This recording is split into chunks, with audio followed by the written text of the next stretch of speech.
मोर दुलरुआ परिवारजन जोहार। मन की बात कर एगो और कड़ी में मोके राउर जमझन के संघे देश कर सफलता ला, देशवासी मन कर सफलता ला, उनकर प्रेरणा देहे वाला जीवन यात्रा ला रौरे मन से साझा करे कर मौका मिली से। ए दिन मन में सबसे अधिक चिट्ठी संदेश जो मोके मिली से वो दो विषय पर बहुत अधिक है। पहला विषय है चंद्रयान 3 कर सफलतापूर्वक चंद्रमा पर उतरना और दूसरा विषय है दिल्ली में G20 कर सफल आयोजन। देश कर हर हिस्सा से, समाज कर हर वर्ग से, हर उम्र कर लोग मन के मोके अनगिनत चिट्ठी मिली से। जब चंद्रयान 3 कर उतरवैया चंद्रमा पर उतरे वाला रहीस तब करोड़ों लोग अलग अलग माध्यम कर जरिए एक संघे ये घटना कर पल पल कर गवाह बनत रहीन। इसरो कर यूट्यूब सजीव चैनल पर 80 लाख से अधिक लोग मन हरे ये घटना ला देखिन। ये अपन आप में ही एगो रिकॉर्ड है। एकर से पता चलेल कि चंद्रयान 3 से करोड़ों भारतीय मन कर कितना गहरा लगाव है। चंद्रयान कर ये सफलता पर देश में ये दिन मन में एगो बहुत ही सुंदर प्रश्नोत्तरी कर प्रतियोगिता भी चलत है, प्रश्न स्पर्धा, और एला नाम देहल गई से चंद्रयान 3 महाक्विज। MyGov पोर्टल पर होए वाला ये प्रतियोगिता में अब तक 15 लाख से ज़्यादा लोग हिस्सा ले चुकिन हैं। MyGov कर शुरुआत कर बाद ये कोनो भी प्रतियोगिता में सबसे बड़ा सहभागिता हवे। मैं तो रौरे मन से भी कहूँ कि अगर रौरे अब तक एकर में हिस्सा नहीं ले ही तो अब देरी झन करी। अब एकर में 6 दिन और बाँची से ये प्रश्नोत्तरी में जरूर हिस्सा ले। मोर परिवारजन, चंद्रयान 3 कर सफलता कर बाद G20 कर शानदार आयोजन हरे हर भारतीय कर खुशी ला दुगना कर देहिस। भारत मंडपम तो अपन आप में एगो बहुत प्रतिष्ठित व्यक्ति कर तरह हो गई से। लोगों कर साथ सेल्फी खिंचवात हमें और बहुत गर्व से ओला पोस्ट भी करत हैं। भारत हरे बैठक में अफ्रीकन यूनियन ला G20 में पूर्णकालिक सदस्य बनाए के अपन नेतृत्व कर लोहा मनवाई से।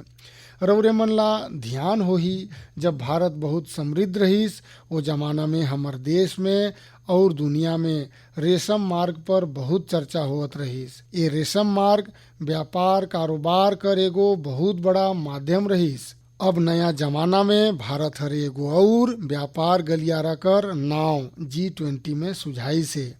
ये है भारत मध्य पूर्व यूरोप आर्थिक गलियारा। ये आर्थिक गलियारा आए वाला सैकड़ों बरिस तक विश्व व्यापार कर आधार बने जाते और इतिहास ये बात ला हमेशा याद राखी कि ये व्यापार गलियारा कर शुरुआत भारत कर धरती पर होए रहीस। संगी हो G20 कर दौरान जे तरह से भारत कर युवा शक्ति ये आयोजन से जुड़िस ओकर आज विशेष चर्चा जरूरी है। साल भर तक देश कर अनेक विश्वविद्यालय मन में G20 से जुड़ल कार्यक्रम हुइन। अब यही कड़ी में दिल्ली में एगो और ढेरे सुघरकन कार्यक्रम होए जात है, G20 यूनिवर्सिटी कनेक्ट प्रोग्राम। ये प्रोग्राम कर माध्यम से देश भर कर लाखों विश्वविद्यालय छात्र एक दूसरे से जुड़ी। एकर में IIT, IIM, NIT और मेडिकल कॉलेज जैसन कई ठन प्रतिष्ठित संस्थान भी भाग ले ही। मैं चाहूँ कि अगर रौरे कॉलेज कर छात्र ही तो 26 सितंबर के होए वाला ये कार्यक्रम ला जरूर देखब, एकर से जरूर जुड़ब। भारत कर भविष्य में युवा मन कर भविष्य पर एकर में ढेरे चकन दिलचस्प बात होए वाला है। मैं खुद भी ये कार्यक्रम में शामिल हूँ। मोके भी अपन कॉलेज कर छात्र मन से बातचीत करे कर इंतजार है। मोर परिवारजन, आज से 2 दिन बाद 27 सितंबर के विश्व पर्यटन दिवस है। पर्यटन ला कुछ लोग सैर सपाटा कर तौर पर देखते हैं, लेकिन पर्यटन कर एगो बहुत बड़ा पहलू रोजगार से जुड़ल है। कहते कि सबसे कम लागत में सबसे ज़्यादा रोजगार अगर कोई क्षेत्र पैदा करेल तो वो पर्यटन क्षेत्र ही है। पर्यटन क्षेत्र ला बढ़ाए में कोनो भी देश बर ओकर साख ओकर प्रति आकर्षण बहुत महत्व रखेल। बीतल कुछ बरिस में भारत कर प्रति आकर्षण बहुत बढ़ी से और G20 कर सफल आयोजन कर बाद दुनिया कर लोग मन कर रुचि भारत में और बढ़ गई से। संगी हो G20 में 1 लाख से अधिक प्रतिनिधि भारत आइन। वो यहाँ कर विविधता, अलग अलग परंपरा मनला, भांति भांति कर खान पान और हमार धरोहर से परिचित होइन। यहाँ आए वाला प्रतिनिधि मन अपन संघे जो शानदार अनुभव लेके गईन है, ओकर से भारत कर पर्यटन कर और विस्तार होही। रौरे मन ला पता ही है कि भारत में एक से बढ़कर एक विश्व धरोहर स्थल भी है और इनकर संख्या लगातार बढ़ते जात है। कुछ ही दिन पहले शांति निकेतन और कर्नाटक कर पवित्र होयसड़ा मंदिर मनला भी विश्व धरोहर स्थल घोषित करल गई से। मैं ये शानदार उपलब्धि पर जम्मो देशवासी मनला बधाई देहत हूँ। मोके 2018 में शांति निकेतन कर यात्रा करे कर सौभाग्य मिले रहीस। शांति निकेतन से गुरुदेव रविंद्रनाथ टैगोर कर जुड़ाव रहीस है। गुरुदेव रविंद्रनाथ टैगोर हरे शांति निकेतन कर आदर्श संस्कृत करेगो प्राचीन श्लोक से लेहे रहीन। वो श्लोक है यत्र विश्वम भवत्येक निडम, यानी जहाँ एगो छोट कन घोंसला में पूरा संसार समाहित हो सकत है। कर्नाटक कर जो होयसड़ा मंदिर ला यूनेस्को कर विश्व धरोहर सूची में शामिल करल गई से उमन के 13वीं शताब्दी कर बेहतरीन वास्तु संरचना पर जानल जाथे। ये मंदिर मन ला यूनेस्को में मान्यता मिलना मंदिर निर्माण कर भारतीय परंपरा कर घलो सम्मान है। भारत में अब विश्व विरासत संपत्ति कर कुल संख्या 42 होगी से। भारत कर प्रयास है कि हमर बगरा से बगरा ऐतिहासिक और सांस्कृतिक स्थान मन ला विश्व धरोहर स्थल पर मान्यता मिले। जमझन से निवेदन है कि राउरे जब भी कहो घूमे जाए कर योजना बनाई तो ये प्रयास करी कि भारत कर विविधता कर दर्शन करी, राउर अलग अलग राज्य कर संस्कृति ला समझी, विरासत स्थल ला देखी। एकर से राउर मन अपन देश कर गौरवशाली इतिहास से तो परिचित होब, साथे साथ स्थानीय लोग मन कर आय बढ़ाए में भी राउरे माध्यम बनब। मोर परिवारजन, भारतीय संस्कृति और भारतीय संगीत अब वैश्विक हो गई से। दुनिया भर कर लोग मन कर एकर से लगाव दिन ब दिन बढ़त जात है। एगो प्यारी बिटिया कर प्रस्तुति कर आवाज राउर मन ला सुनावत हूँ। जगच्चालपालं कचत्कण्ठमालं शरच्चन्द्रभालं महादैत्यकालं नभो नीलकायं तुरावरमायं सुपद्मसहायं भजेऽहं नागेन्द्रहाराय त्रैलोचनाय भस्मङ्गरागाय माहेश्वराय नित्याय शुद्धाय दिगंबराय तस्मै नकाराय नमः शिवाय।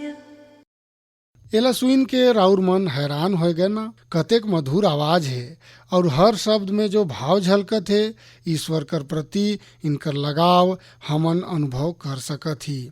अगर मैं ये बताऊं कि ये सुरीली आवाज जर्मनी कर एगो बेटी कर है तो शायद राउर और अधिक हैरान होब। ये बेटी कर नाम कैसमी हवे।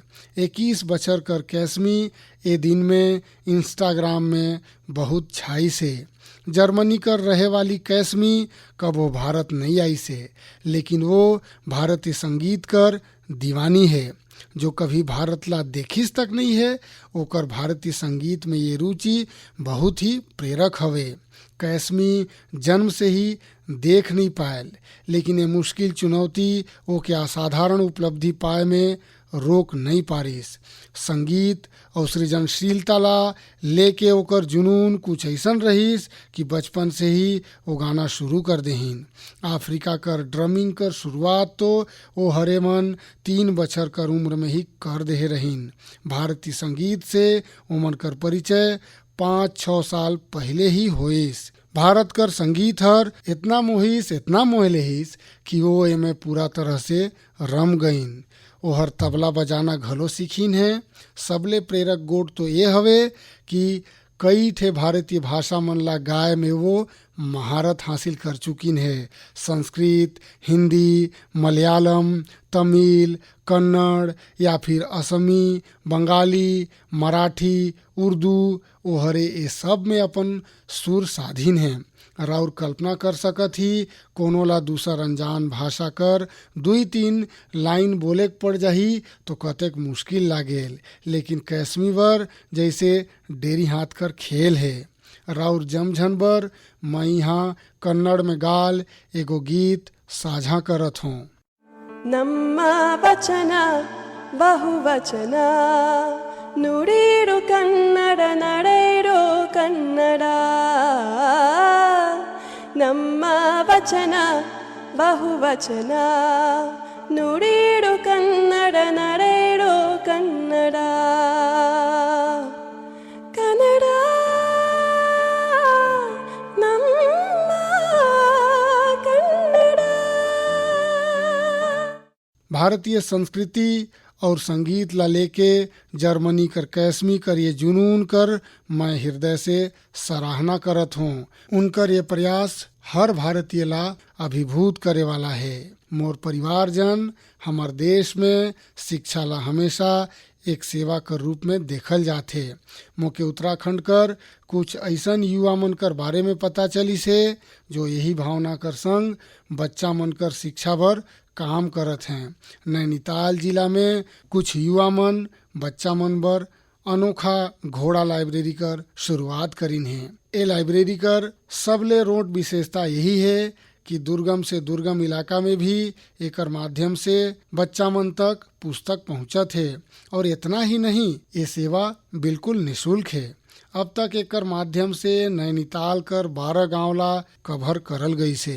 बच्चा मन कर शिक्षा से जुड़ल ये नेक मदद करे बर स्थानीय लोग घलो आगू आत हैं। ये घोड़ा लाइब्रेरी कर माध्यम से ये प्रयास करल जात है कि दूर दराज कर गांव में रहे वाला बच्चा मन ला स्कूल कर किताब कर अलावा कविता, कहानी और नैतिक शिक्षा मनक किताब मन ला पढ़े कर खूब मौका मिले। यह अनोखा लाइब्रेरी बच्चा मन ला भी खूब पसंद आत है। संगवारी हो, मोके हैदराबाद में लाइब्रेरी से जुड़ल एगो ऐसने अनूठा प्रयास कर बारे में पता चली से। यहाँ 7वीं कक्षा में पढ़े वाली बिटिया आकर्षणा सतीश हर तो कमाल कर दही से। राउर लाए जान के आश्चर्य हो सकत है कि महज 11 बछर कर उम्र में ये बच्चा मन कर 1-2 नहीं बल्कि 7 लाइब्रेरी चलात हैं।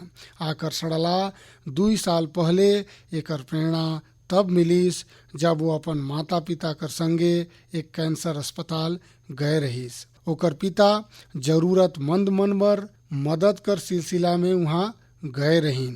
बच्चा मन वहाँ उनकर से रंग भरे वाला किताब कर मांग करे रहीन और यही गोठर प्यारी कन गुड़िया ला इतना छू गईस कि वो हरे रिकिम कर किताब ला जुटाए बर ठान लेहिस। वो हरे अपन आस पड़ोस कर घर रिश्तेदार और संगवारी मन से किताब जमा करना शुरू कर देहिस। और राउर मन ला जान के खुशी होही कि पहली लाइब्रेरी वही कैंसर अस्पताल में बच्चा मन कर खोलल गईस। जरूरतमंद बच्चा मन बर अलग अलग जगह पर ये बिटिया हरे अब तक जो 7 ठन लाइब्रेरी खोलिन है उनमें अब करीब 6000 किताब उपलब्ध है। छोटे कन आकर्षणा जेन तरह से बच्चा मन कर भविष्य संवारे कर बड़खा काम करत है वो हर कोईला प्रेरित करे वाला है। संगवारी हो, ये बात सही है कि आज कर दौर डिजिटल तकनीकी और ई बुक कर है, लेकिन फिर भी किताब हमार जीवन में हमेशा एक बढ़िया संगी कस भूमिका निभाते। एकर से हमन ला बच्चा मन ला किताब पढ़े बर प्रेरित करे चाहिए। मोर परिवारजन, हमर शास्त्र में कहल गई सवे जीवेशु करुणा चापी मैत्रितेषु विधीयताम। एकर मने जीव मन पर करुणा करी और ओके अपन संगी बनाई। हमर तो ज़्यादातर देवी देवता मन कर सवारी ही पशु पक्षी हवे। बहुत से लोग मन मंदिर जाते हैं, भगवान कर दर्शन करते हैं, लेकिन जो जीव जंतु ओकर सवारी होते हैं ओकर कति ध्यान नहीं देते हैं। ये जीव जंतु हमर आस्था कर केंद्र में तो रहना ही चाहिए। हमन ला इनकर हर संभव संरक्षण भी करना चाहिए। पाछू कुछ बछर में देश में शेर, बाघ, तेंदुआ और हाथी मन कर संख्या में उत्साहवर्धक बढ़ोतरी देखल गई से। कतना और प्रयास करना सरलगा जारी है ताकि ये धरती में रहे वाला दूसर जीव मन ला बचाल जा सके। ऐसा ही एक अनोखा प्रयास राजस्थान कर पुष्कर में भी करल जात है। यहाँ सुखदेव भट्ट जी और उनकर दल मिलके जंगली जीव मन ला बचाए में जुटिन हैं। और जानथी उनकर दल कर नाम का हवे? उनकर दल कर नाम हवे कोबरा। ये खतरनाक नाम एकर बर है काबर की उनकर दल ये क्षेत्र में खतरनाक सांप मन कर बचाव करे कर काम भी करते हैं। ये दल में बड़ संख्या में लोग जुड़िन हैं जो सिर्फ एक फोन करते ही मौका पर पहुंच जाते हैं और अपन लक्ष्य में जुट जाते हैं। सुखदेव जी कर ये दल हर अब तक 30,000 से बगरा जहरीला सांप मनकर जीवन ला बचाइन है। ये प्रयास से जहां लोग मनकर खतरा दूर हुई से उन्हें प्रकृति कर संरक्षण भी होवत है। ये दल अन्य बीमार जानवर मनकर सेवा कर काम से भी जुड़िन है। संगवारी हो तमिलनाडु कर चेन्नई में ऑटो चालक एम राजेंद्र प्रसाद जी भी एक अनोखा काम करत हैं। वो पाछू 25-30 बछर ले कबूतर मनकर सेवा कर काम में जुटिन हैं। खुद उनकर घर में 200 से बगरा कबूतर है। उन्हें चिड़ई मनकर भोजन पानी स्वास्थ्य जैसन हर जरूरत कर पूरा ध्यान रखत हैं। एमें उनकर बहुत पैसा भी खर्चा होते लेकिन वो अपन काम में डटिन हैं। संगवारी हो लोग मनकर नेक नियत से ऐसन काम करत देख के सही में बहुत सुकून मिलथे और बहुत खुशी होथे। अगर राउर मन के भी ऐसा ही कुछ अनूठा प्रयास कर बारे में जानकारी मिले तो ओके जरूर शेयर करी। मोर दुलरुआ परिवारजन, आज़ादी कर ये अमृतकाल देश भर जम्मू नागरिक मनकर कर्तव्य काल भी है। अपन कर्तव्य ला निभाते हुए ही हमन अपन लक्ष्य ला पा सकत हन, अपन मंजिल तक पहुंच सकत हन। कर्तव्य कर भावना हमन जम्मो झन ला एक सूत्र में पिरोथे।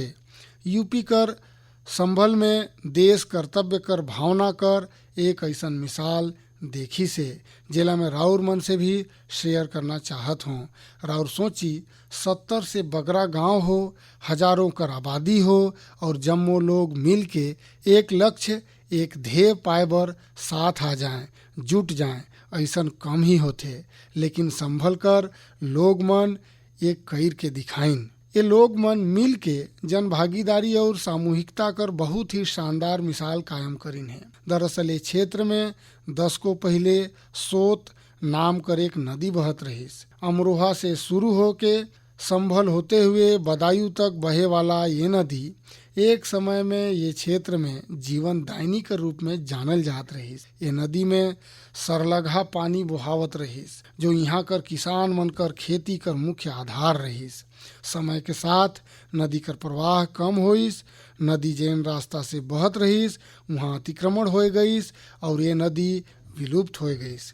नदी ला माँ माने वाला हमार देश में संभल के लोग मन ये सोत नदी ला भी पुनर्जीवित करे कर संकल्प ले लेहिन। पाछू बछर दिसंबर में सोत नदी कर कायाकल्प कर काम 70 से बगरा ग्राम पंचायत मन मिल के शुरू करीन। ग्राम पंचायत के लोग मन सरकारी विभाग ला भी अपन संग ले लेहिन। रौरे मन ला ये जान के खुशी होही कि साल कर पहिल 6 महीना में ही ये लोग नदी कर 100 किलोमीटर ले बगरा रास्ता कर पुनरुद्धार कर चुके रहीन। जब बरखा कर मौसम शुरू होइस तो यहाँ के लोग मन कर मेहनत रंग लाइस और सोत नदी पानी से लबालब भर गईस। यहाँ कर किसान मन बर ये खुशी कर एक बड़ा मौका बन के आई से। लोग मन नदी कर किनारे बांस कर 10,000 से भी बगरा पौधा लगाइन है ताकि एकर किनारा पूरा तरह सुरक्षित रहे। नदी कर पानी में 30,000 से बगरा गंबूसिया मछली ला भी छोड़ल गई से ताकि मच्छर झिन पनपे। संगवारी हो सोत नदी कर उदाहरण हमन ला बताथे कि अगर हम ठान लई तो बड़ा से बड़ा चुनौती मन ला पार कर के एक बड़ा बदलाव लाए सकत हन। और भी कर्तव्य कर रास्ता में चलते हुए अपन आसपास ऐसन बहुत से बदलाव कर माध्यम बन सकत हन। मोर परिवारजन, जब इरादा अटल हो और कुछ सीखे कर लगन हो तो कोई काम मुश्किल नहीं रह जाए। पश्चिम बंगाल कर श्रीमती शकुंतला सरदार मन ये बात के बिल्कुल सही साबित करके दिखाइन है। आज वो कई दूसर महिला मन बर प्रेरणा बन गई हैं। शकुंतला जी जंगल महल कर 7 नाला गांव कर रहे वाला हैं। लंबा समय तक उनकर परिवार हर रोज मजदूरी करके अपन पेट पालत रहीस। उनकर परिवार बर गुजर बसर भी मुश्किल रहीस। फिर ओमन एगो नया रास्ता पर चले कर फैसला करीन और सफलता हासिल करके सबके हैरान कर दहीन। राउर ये जरूर जानना चाहब कि ओमन एक कमाल कैसे करीन। एकर जवाब है एगो सिलाई मशीन। एगो सिलाई मशीन कर जरिए ओमन साल कर पतई में सुघर डिजाइन बनाना शुरू करीन। उनकर ये हुनर हर पूरा परिवार कर जीवन बदल देहिस। उनकर बनाल ये अद्भुत शिल्प कर मांग लगातार बढ़त ही जात है। शकुंतला जी कर ये हुनर हर न सिर्फ उनकर बल्कि साल कर पतई जमा करे वाला कई मइनसे मन कर जीवन भी बदल देहिस। अब वो कई महिला मन के प्रशिक्षण देहे कर काम भी करत हैं। राउर कल्पना कर सकती एक परिवार जो कभी मजदूरी पर निर्भर रहीस अब खुद दूसर मन के रोजगार बर प्रेरित करत है। ओमन रोज कर मजदूरी पर निर्भर रहे वाला अपन परिवार के अपन गोड़ पर खड़ा कर देहिन है। एकर से उनकर परिवार के आने चीज मन पर भी केंद्रित करे कर अवसर मिली से। एक बात और हुई से, जैसे ही शकुंतला जी कर स्थिति कुछ ठीक हुईस ओमन बचत करना भी शुरू कर देहिन है। अब वो जीवन बीमा योजना मन में निवेश करे लगिन है ताकि उनकर लइका मन कर भविष्य भी उज्जवल हो। शकुंतला जी के जज्बा बर उनकर जेतरा सराहना करल जाए वो कम है। भारत कर मइनसे मन ऐसे ही प्रतिभा से भरल होते हैं। राउर उनके मौका देई और देखी वो का कमाल करके दिखाते हैं। मोर परिवारजन, दिल्ली में G20 बैठक कर दौरान वो दृश्य ला भला कौन भूल सकेल जब कई विश्व कर नेता मन बापू के श्रद्धा सुमन अर्पित करे बर एक साथ राजघाट पहुंचिन। यह ये बात कर एगो बड़ा प्रमाण है कि दुनिया भर में बापू कर विचार आज भी प्रासंगिक है। मुझे ये बात कर भी खुशी है कि गांधी जयंती के लेके पूरा देश में स्वच्छता से संबंधित ढेरे चकन कार्यक्रम मनकर प्लान करल गई से। केंद्र सरकार कर जम कार्यालय मन में स्वच्छता ही सेवा अभियान काफी जोर शोर से जारी है। भारतीय स्वच्छता लीग में भी काफी अच्छा भागीदारी देखल जात है। आज मैं मन की बात कर माध्यम से जम देशवासी मन से एक आग्रह भी करना चाहत हूँ। 1 अक्टूबर यानी इतवार के बिहाने 10 बजे स्वच्छता पर एक आयोजन हो जात है। राउर भी अपन वक्त निकाल के अपन स्वच्छता से जुड़ल ये अभियान में अपन हाथ बटाई।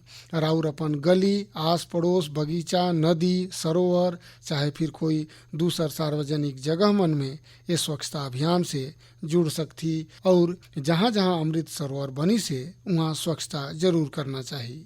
स्वच्छता करिए कार्यांजलि ही गांधी जी के सच्चा श्रद्धांजलि हो ही। मैं राउर मन के फिर से याद दिलाना चाहूँ कि ये धार कर गांधी जयंती के अवसर पर खादी कर कोई न कोई उत्पाद जरूर खरीदी। मोर परिवारजन, हमार देश में तिहार मन कर सीजन भी शुरू हो चुकी से। राउर जमझन कर घर में भी कुछ न कुछ खरीदे कर योजना बनत हो ही। कोई ये इंतजार में हो ही कि नवरात्र कर समय में वो अपन शुभ काम शुरू कर ही। उमंग उत्साह कर ये वातावरण में राउर वोकल फॉर लोकल कर मंत्र भी जरूर याद रखी। जहाँ तक संभव हो राउर भारत में बने सामान मन कर खरीदारी करी, भारतीय उत्पाद कर उपयोग करी और मेड इन इंडिया सामान कर ही उपहार दे। राउर छोटे कन खुशी कोई दूसर कर परिवार बर बड़े खुशी कर कारण बनही। राउर जे भारतीय सामान खरीदब ओकर सीधा फायदा हमार श्रमिक मन, कामगार मन, शिल्पकार मन और आने विश्वकर्मा भाई बहन मन के भेटाही। आजकल तो बहुत कन स्टार्टअप भी स्थानीय उत्पाद के बढ़ावा देहत है। राउर स्थानीय चीज खरीदब तो स्टार्टअप कर ये युवा मन के भी फायदा हो ही। मोर दुलरुआ परिवारजन, मन की बात में बस आज इतना ही। आग उधार जब राउर से मन की बात में मिल हूँ तो नवरात्रि और दशहरा बीत चुकल हो ही। तिहार मनकर ये मौसम में राउर भी पूरा उत्साह से जम पर्वला मनाई।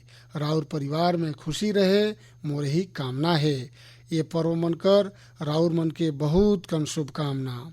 राउर से फेर भेंट होही और भी नया विषय मनकर साथ, देशवासी मनकर नया सफलता कर साथ।